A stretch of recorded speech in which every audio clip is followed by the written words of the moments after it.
Hai, di manakah kalian membeli kebutuhan sehari-hari seperti makanan, minuman, pakaian, ataupun barang atau jasa yang belum pernah terfikirkan sebelumnya?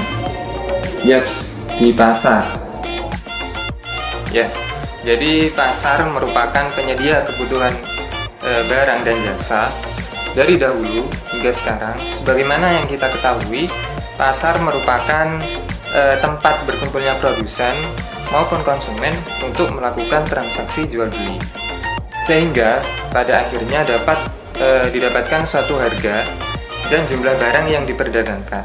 Dan di Indonesia sendiri terdapat dua, yaitu pasar persaingan sempurna dan pasar persaingan tidak sempurna.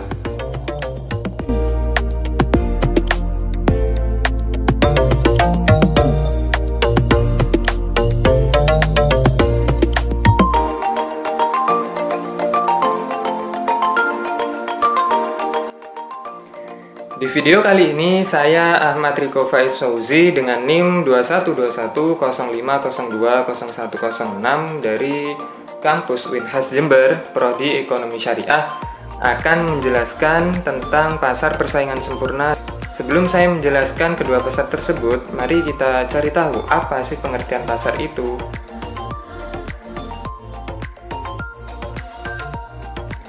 Berbagai ahli telah mendefinisikan apa itu pasar. Salah satunya adalah Kotzler dan Armstrong.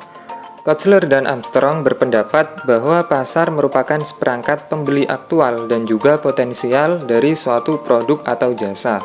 Oleh karena itu, dapat disimpulkan bahwa pasar adalah salah satu dari berbagai sistem, institusi, prosedur, hubungan sosial, dan infrastruktur di mana usaha menjual barang, jasa, dan tenaga kerja untuk orang-orang dengan suatu imbalan.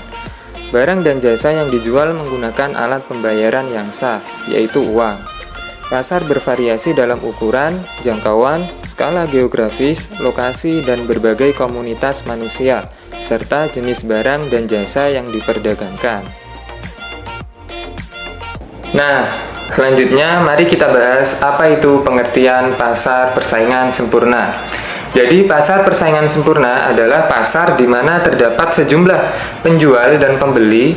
Struktur pasar persaingan sempurna itu berada pada tingkat setinggi mungkin. Dikarenakan di dalamnya itu terdapat penjual yang menjual produk serupa dan keuntungan yang didapatkan oleh penjual itu cenderung lebih kecil dikarenakan memiliki persaingan yang ketat.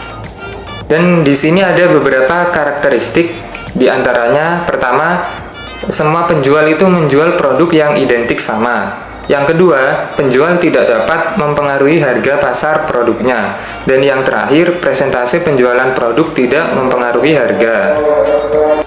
Untuk selanjutnya, mari kita cari tahu apa sih ciri-ciri dari pasar tersebut. Yang pertama, barang yang diperjualbelikan sifatnya homogen atau sejenis.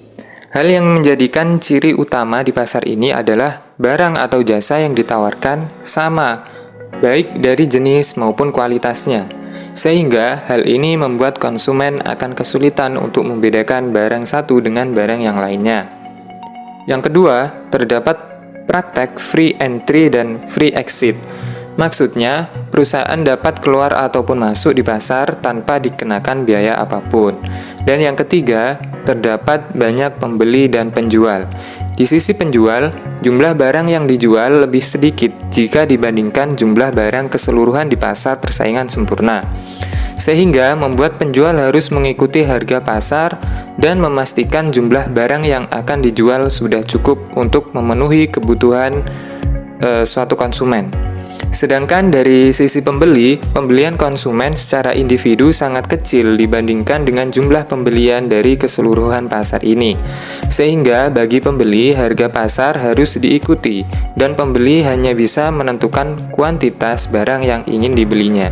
Nah, dari pengertian-pengertian yang sudah saya jelaskan sebelumnya, kita dapat mengklasifikasikan pasar mana saja sih yang termasuk ke dalam pasar persaingan sempurna. Dan mari kita cari tahu struktur pasar mana yang termasuk pasar persaingan sempurna yang ada di Indonesia.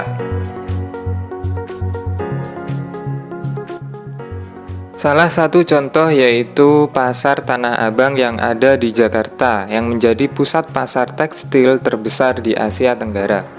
Pasar Tanah Abang sudah melegenda selama ratusan tahun yang lalu. Hingga kini pusat perbelanjaan ini masih eksis yang menjadi incaran masyarakat Jakarta dan luar Jakarta. Di pasar tersebut, Anda dapat membeli berbagai macam barang seperti busana muslim, baju batik, kerudung, mukena, hingga pakaian anak-anak. Semua penjual di Pasar Tanah Abang adalah penjual barang tekstil. Julukan pasar tekstil terbesar se-Asia Tenggara ini patut disematkan ke Pasar Tanah Abang karena perputaran uang yang amat besar di pasar tersebut dalam sehari bisa mencapai 8 hingga 10 miliar.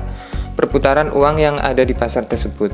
Nah, kalian bisa membayangkan sendiri betapa besarnya Pasar Tanah Abang. Saking besarnya, pasar ini terbagi menjadi 3 wilayah, yaitu Tanah Abang Metro, Tanah Abang Lama, dan Tanah Abang Auri. Nah, untuk warga Jember tidak perlu khawatir, karena di Jember sendiri terdapat struktur pasar yang masuk ke dalam kategori pasar persaingan sempurna. Nah, di manakah itu? Yaps, betul, di Pasar Tanjung. Pasar Tanjung merupakan salah satu pasar yang memiliki bentuk dan struktur pasar persaingan sempurna yang berada di Jember. Di pasar ini, kebanyakan pedagang menjual barang dengan dagangan berupa sayur segar dan kebutuhan sehari-hari. Para pedagang dan pembeli sangat banyak di Pasar Tanjung sehingga Pasar Tanjung dapat diklasifikasikan sebagai pasar persaingan sempurna. Sekian video dari saya, semoga bermanfaat dan jangan lupa di like. Wassalamualaikum warahmatullahi wabarakatuh.